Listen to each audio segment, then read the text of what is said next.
last days of Adolf Hitler refer to the final moments of the German leader who had led the country through one of the most destructive periods in human history.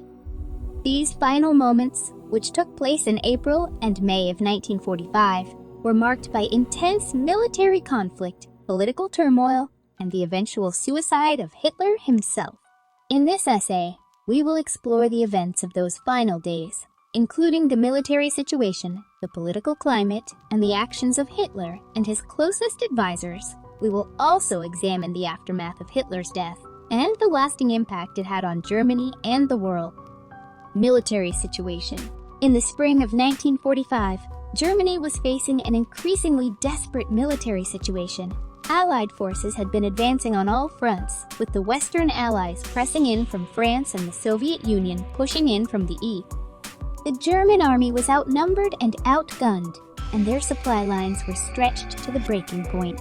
In early April, the Western Allies had crossed the Rhine River and were advancing rapidly towards Berlin.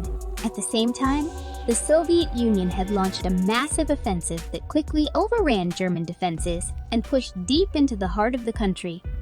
As the military situation grew more dire, Hitler became increasingly isolated and paranoid. He refused to accept the reality of the situation and instead issued increasingly irrational orders to his generals.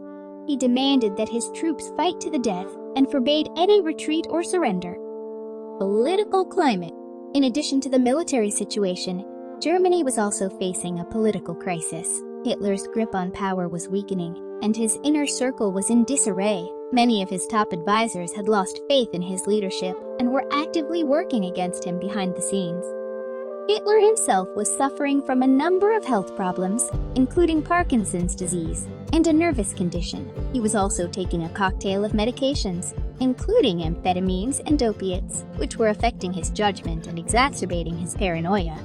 In this atmosphere of political and military crisis, Hitler made a number of fateful decisions that would seal his fate.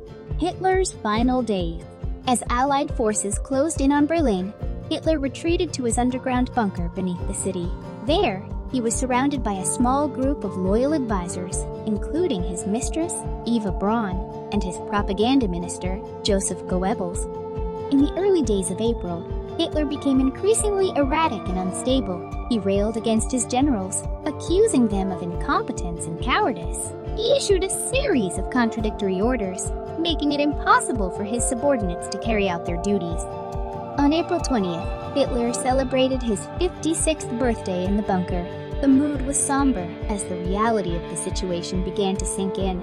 Hitler spent much of the day dictating his political testament, a rambling document that outlined his vision for Germany and blamed the Jews for the war.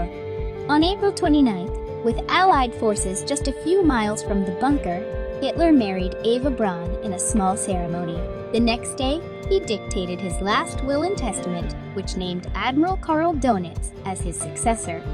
As the situation grew more desperate, Hitler began to withdraw from the world. He refused to see anyone outside his inner circle and spent most of his time in his private quarters, brooding over his fate. Suicide of Hitler and Goebbels. On April 30th, with Soviet forces only a few hundred yards from the bunker, Hitler committed suicide. He shot himself in the head with a pistol while Eva Braun took poison. Hitler's death came as a shock to his inner circle, but it did not end the fighting. Joseph Goebbels, who had been appointed as Hitler's successor,